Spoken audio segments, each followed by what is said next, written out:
nakikiisa. This is a national rally for peace. Di ba? So, nakikiisa ako sa ating mga kapatid ng Iglesia ni Cristo na makipag-rally tayo for peace. Paktay na, sirit na naman ang igat nito ni Trillanes.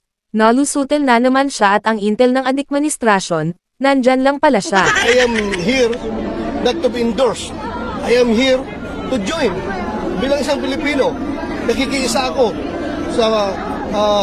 sa purpose nitong rally na ito. Hindi po ako pumunta dito para magpa-endorse or mamumuliti ka.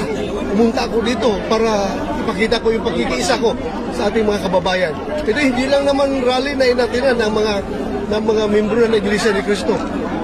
Marami dito, may mga Muslim pa nga eh. May mga Katoliko. So, it doesn't matter po kung anong denomination ka, anong sekta ka.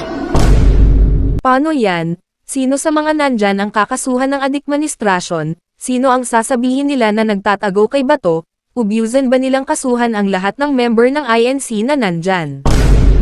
Basta kung ikaw ay Pilipino at gusto mo makikiisa sa mga kababayan mo na gusto ng kapayapaan, sumama ka dito. Hindi man tayo pumunta dito para maghasik ng gulo. Di ba?